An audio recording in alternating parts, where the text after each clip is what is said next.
This episode is proudly supported by OpenTable. Nearly 1/3 of diners are booking same day. So they're making those decisions on the spot. And 10% are making their bookings within just a few hours. And so it's why it's so important to have booking software like OpenTable, which allows your diners to discover you. And so when restaurants are on platforms like OpenTable, they're much more likely to be discovered. We help diners to connect to restaurants. Ultimately, having technology, using technology, helps you to reattach to those diners.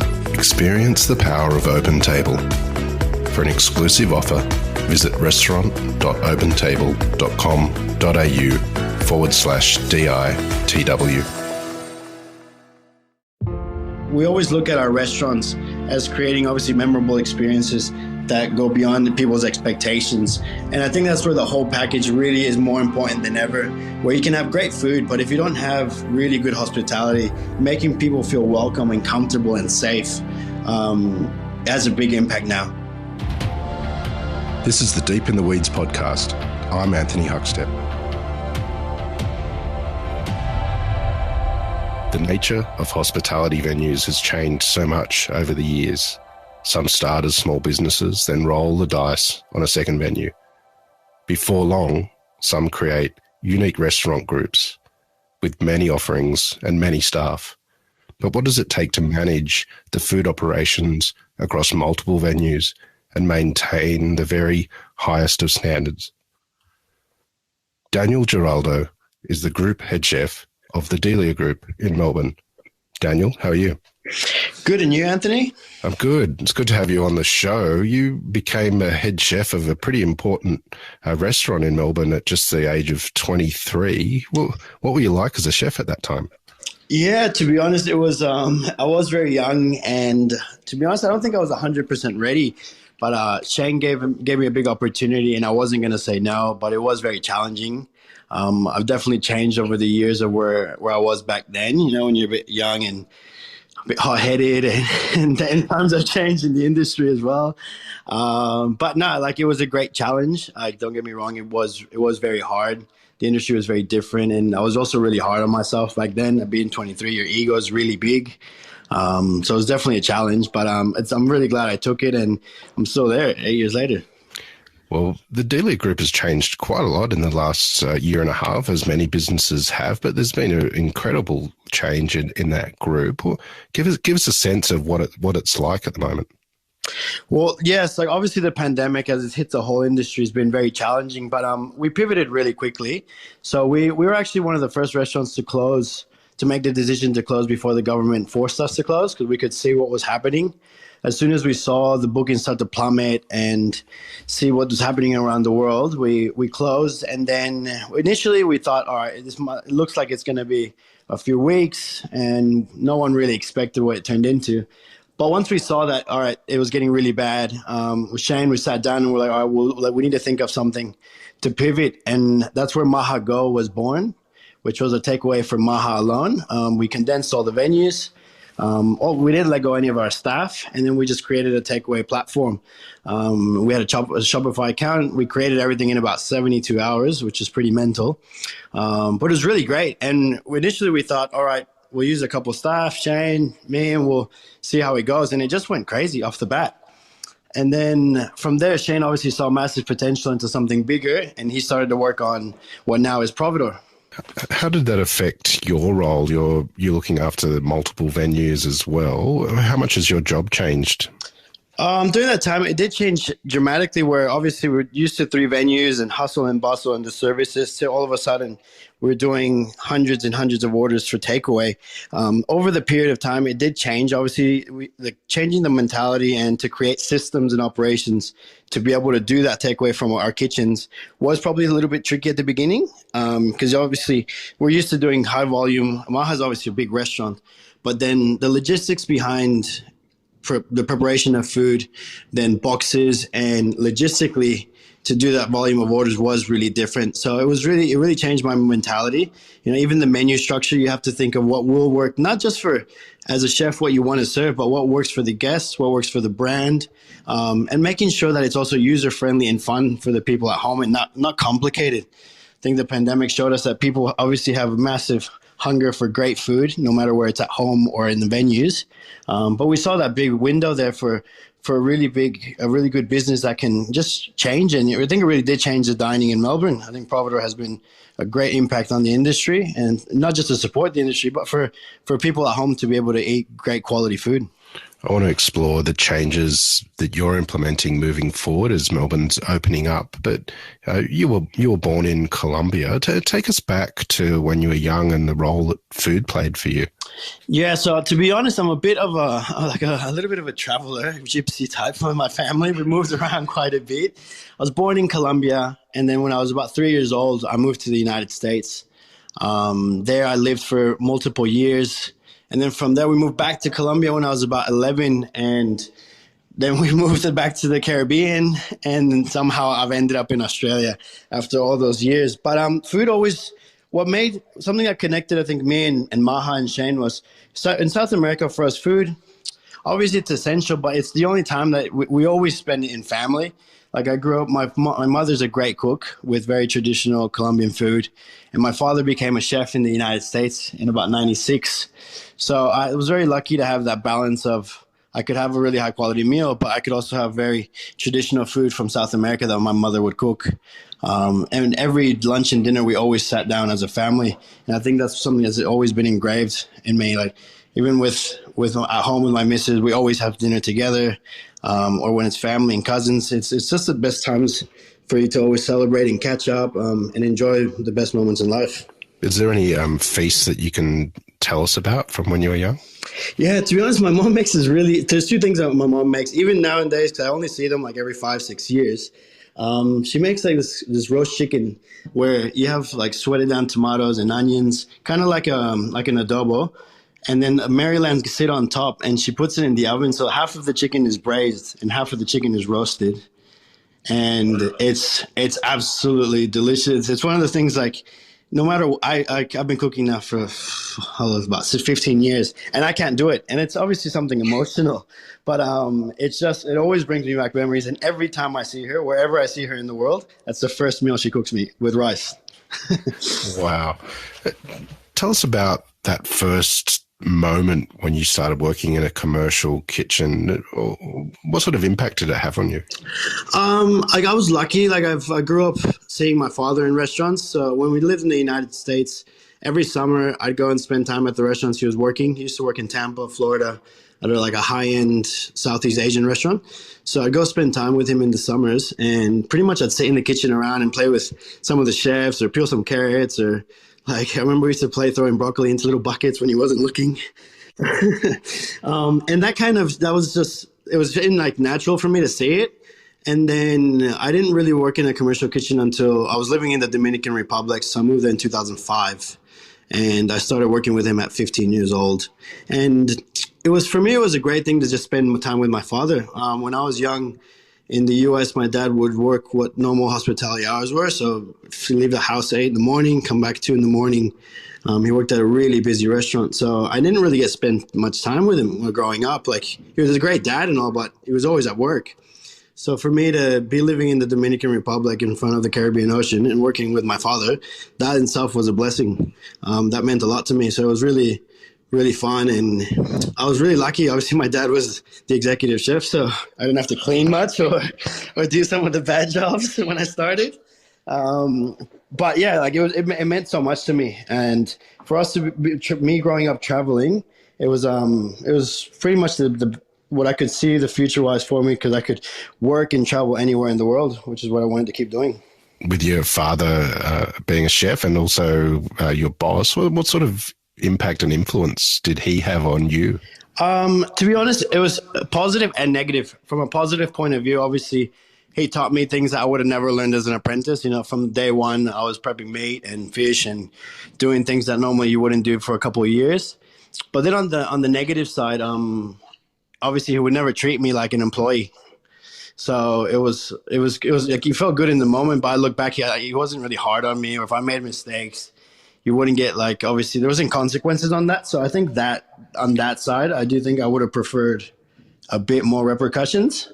But then obviously once I left the Caribbean and moved to Australia, then that definitely came out with other bosses that it wasn't that easy.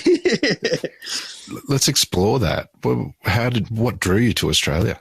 To be completely honest, I met someone in the Dominican Republic. I'd never thought about Australia.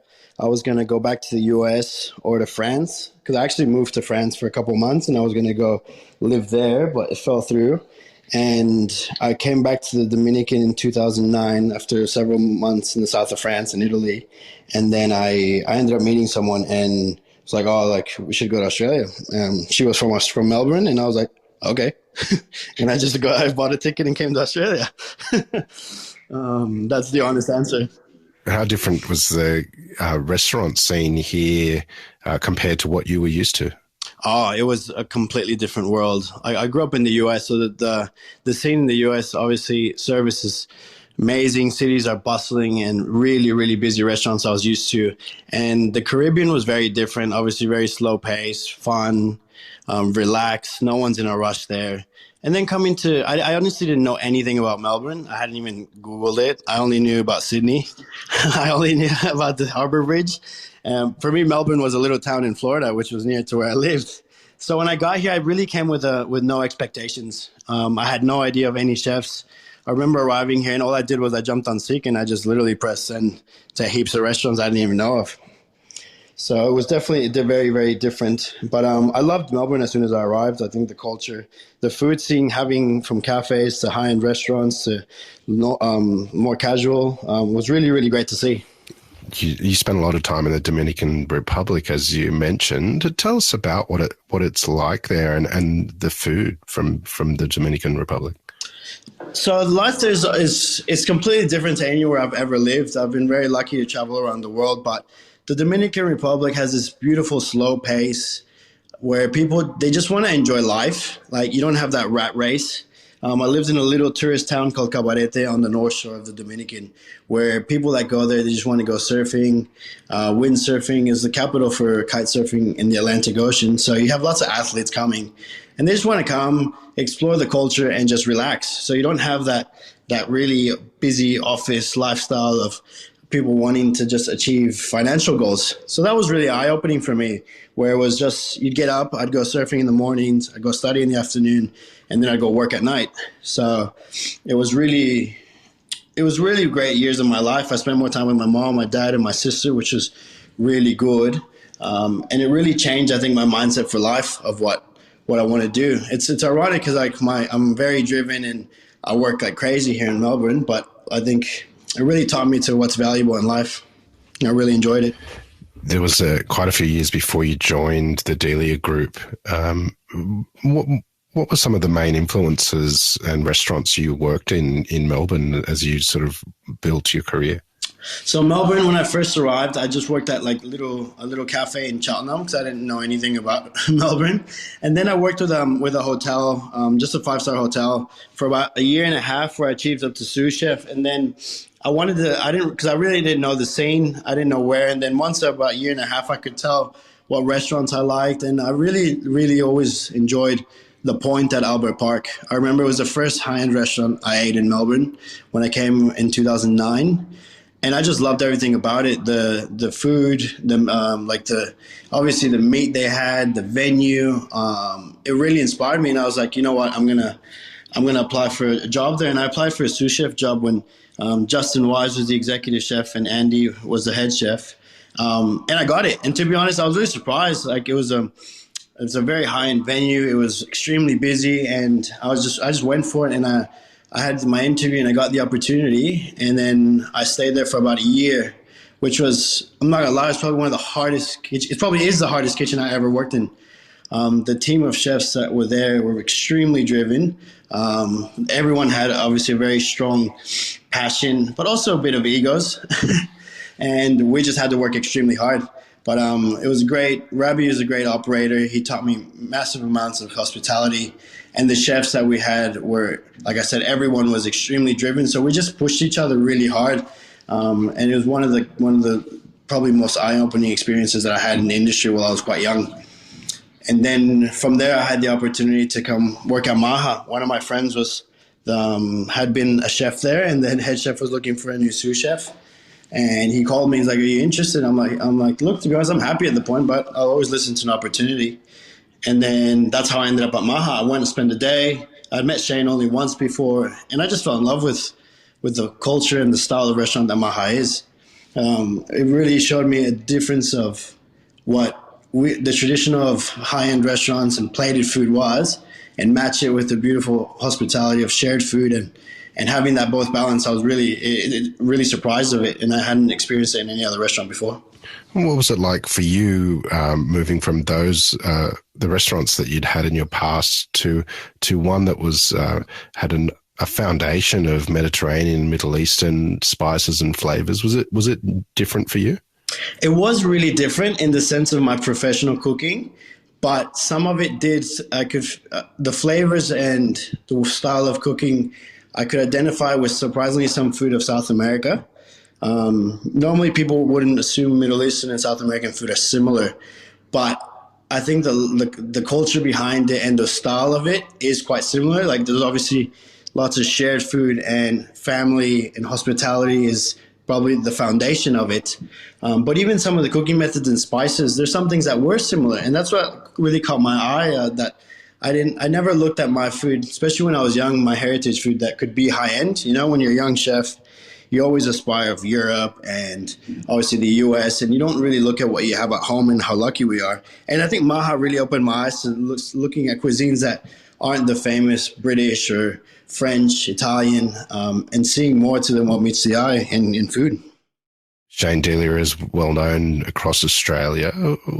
What sort of relationship do you have with him in regards to building the menu and creating the experiences across the group? Well, first of all, he's like family to me. Shane's been more than just a mentor, a brother. I'm very proud to be able to call him a family member of mine now. We've built what we've done over the few years. It's been really amazing. The relationship that we've created, we work together, and with the menu building, we can just sit down and we always start with a plan of what we want to change, or if it's a new concept. And then we just start bringing things to the table, and it's kind of like obviously a joint venture, but it's a conversation instead of like a back and forth. And now, like, I know him obviously enough of what the restaurants require and what my touch is into it, and we can just sit down and we always come up with the best ideas is what we come up together. And we do that every Wednesday. We have a meeting to develop ideas and dishes for all the venues, or if we're opening something new, and we just sit down and have an initial thought of a product or a certain fish or meat that we want to use. And then we just start kind of back and forth, and we come up with all these ideas, and then I go back and develop them with the team. Tell us about how you run brigades across the multiple venues. What do you do to get the best out of your team? I think that's a great question, and it's changed a lot over the years. I think, as we all seen, the hospitality industry has changed massively. What for me, when I was growing up in kitchens, was the right way of teaching is not anymore. And even myself, anyone that knows me that's ever worked at Maha can completely vouch that I used to be quite really harsh. Maha was a very difficult kitchen. It's busy, it was hot, and I was very like perfectionist and really harsh with the young chefs. Well, now that's changed. I think my biggest part now is developing culture and training staff. And we have 3 venues they're very similar in DNA, obviously in the food, but they're very different in the structure of the kitchen inside. So the biggest thing is we like to train most of the staff at Maha, and then find obviously the strengths to then put them in the other small venues. The smaller venues, you need to be a little bit more like multifaceted chef that can do a bit of pastry, a bit of fish, a bit of sauce, a bit of everything, as in the small kitchens. Where Maha, obviously, you have your big sections all segregated. You have your larder, you have your sauce, your fish, your pastry, and we have all our set menus. So for me, training, Maha's the training ground for all of it. Obviously, we all know the industry at the moment with staffing is the most difficult, but I'm really proud of my team. Over the pandemic, I kept all my core team and we're like really looking to strive whenever we come back. Obviously, we need more chefs, but I'm really happy of the core that we've kept. They've been there at least most of them 2, 3, 4 years, 5 years, and we're going to build on that. That change that you experienced personally from being quite a hot-headed young chef to mentoring and connecting with your team, was there a moment that triggered that change? Yes, to be honest. I think there's a point in life where I realized, all right, it wasn't sustainable for myself. Like I used to get, like I love what I do and I'll always have all the care in what I'm putting up. But it was getting to a point where it's becoming detrimental to the team and to myself. Like getting that angry and upset wasn't healthy. And two, you could see like I would go through teams quite quickly. But like it's weird because with time I used to keep lots of my chef, but then obviously you did have a turnover. But like I said, the biggest thing for me was I could tell that mentally and health wise it wasn't the right way to keep going. And when you have like staff that aren't, you see that they're not happy or they're scared. That was the biggest thing for me to change. And my partner made me change a lot as well. My partner is the complete opposite to me. Her name's Emily. She's loving and caring and kind, and I'm all those things. But at work, it wasn't that simple. And she really made me change the perception and look at it from the other side. Right? How are you making someone feel, and etc. And that really drove me to just want to be a better person. Like I love what I do, and I just want to entice people to be better and grow, instead of just being that harsh person that no one's going to really remember. Middle Eastern cuisine is known for such vibrant colours and spices and textures. How important are producers for what you do? Well, like yes, like you said, there's beautiful textures and colors, and for us, obviously in the Middle East, nuts is a massive piece of it. So for me, like some of my imported things that come directly from the Middle East, we have like beautiful raining pistachios. I've been able to match that with really, really beautiful local Victorian produce. We have some like chickpeas from Mount Zero, that we get down from the Grampians, and our olives are from down there as well. Is really nice. And then with produce, it can be even a little bit tricky at Maha due to the bare volume that we go through. I do love little boutique farms. And I think they're exceptional. And I do use those for certain dishes, but when you start doing 1,200, 1,300, 1,400 covers, it can be a little bit harder to just choose one single farm or sometimes always have the same produce from the same place. Because Maha's an absolute monster. It's we can do 1,200, 1,300 covers on a normal week and above that on Christmas times. So to sometimes receive always the same product can be a little bit tricky.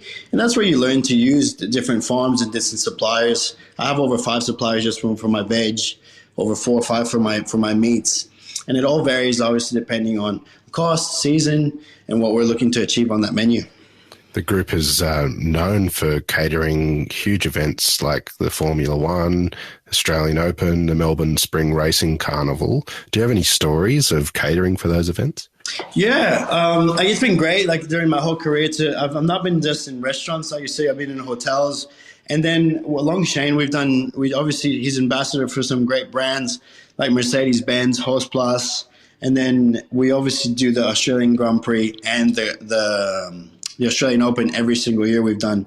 So one of my first years, we were doing the entire Paddock Club, which that was probably one of the most daunting events I've ever done in my life. I had about 47 chefs under me, and it was 3 days. We were producing the food from about a week before with Peter Rollins, and just the mammoth of controlling the whole Paddock Club. And it was different menus every single day. The amount of food, the amount of stress, that was probably one of the crazy events I ever did.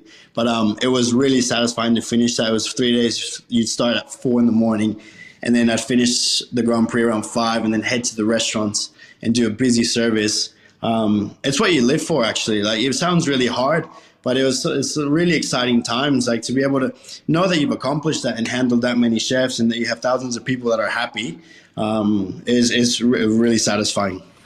What sort of food did you do from those events? Do you have an example you can give to the sort of experience that guests had at those huge events? Yeah, of course. So obviously, most of the times it'll be Middle Eastern inspired.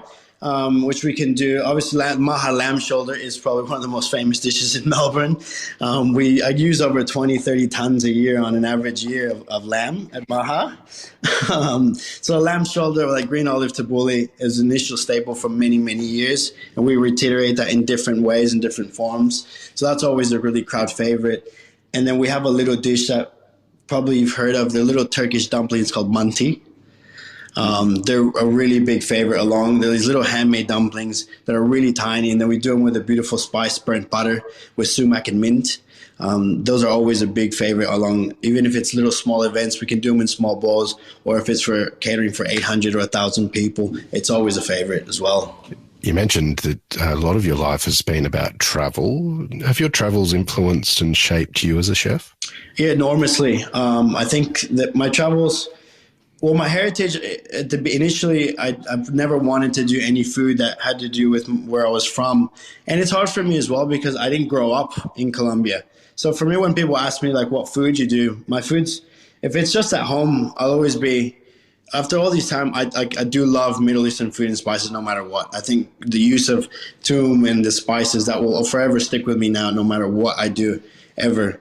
But I really, going to France when I was really young, really opened my eyes to seeing what just produce, really good produce, and wine was. And I used to not drink wine when I was like 18, 19. But then after a few years, those memories of the south of France, and like I went to little restaurants where it was just like really beautiful produce of the season, just cooked nicely, and a great bottle of rosé that you go to the wineries and they just top up your like glass water bottles. You don't even get a brand on it. Really, then further on in my life, reminded me what I do enjoy, and not so much of just luxury items, or good food doesn't have to be caviar and foie gras and truffles, which I think as a young chef, that's all you want to do. So that really shaped me to be able to use humble ingredients and make them really, really special. There's been major changes to the operations of the group during this time. What's some of the changes that you've implemented that you'll be keeping moving forward? And will the restaurants be different?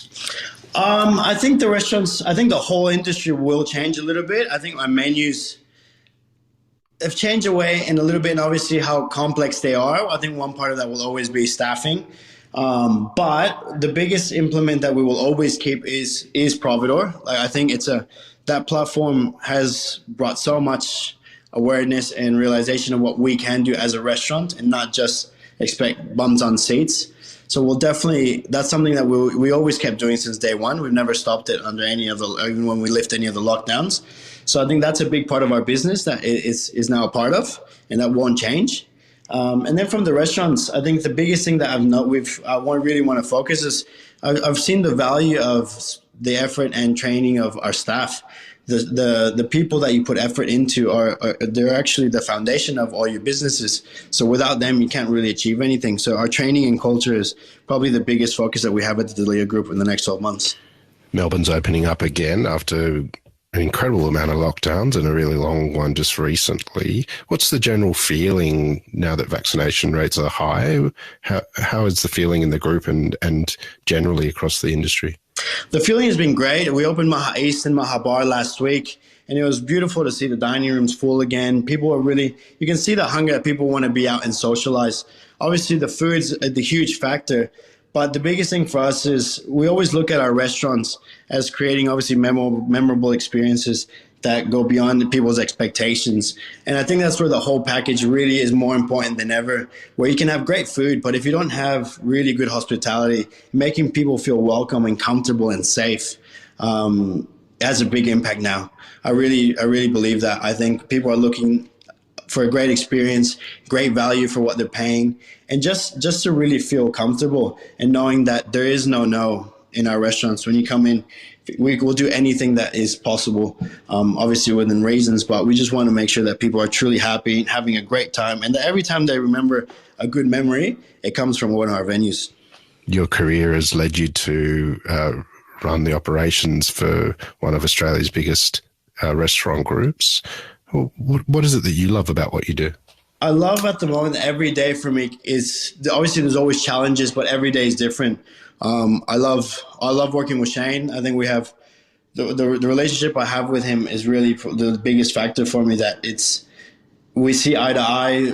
We see the future, what it is now, and every day I come to work and I can either be doing the pass at Maha for 200 covers with 15 chefs, or I can go to one of the small venues on a Tuesday and be doing 30 covers with 3 chefs, or have a day of office where I need to look at HR and procedures and make sure everything's compliant. That variety for me is what drives me every day. Every day is different, and every day is a new day to keep improving what we're doing and improving the hospitality scene in Melbourne. Well, Daniel, good luck with everything. Everything's opening up and hopefully will stay open up. We've loved having you on Deep in the Weeds today to hear your story. Please keep in touch and we'll talk again soon. Thank you very much, Anthony. It was great to be on board. This is the Deep in the Weeds podcast. I'm Anthony Huckstep. Stay tuned as we take a deep dive into the lives of the incredible people who ply their trade in the food and hospitality sector. Special thanks to executive producer Rob Locke for making this all happen. Follow us on Instagram at Deep in the Weeds Podcast, or email us at podcast@deepintheweeds.com.au. Stay safe and be well.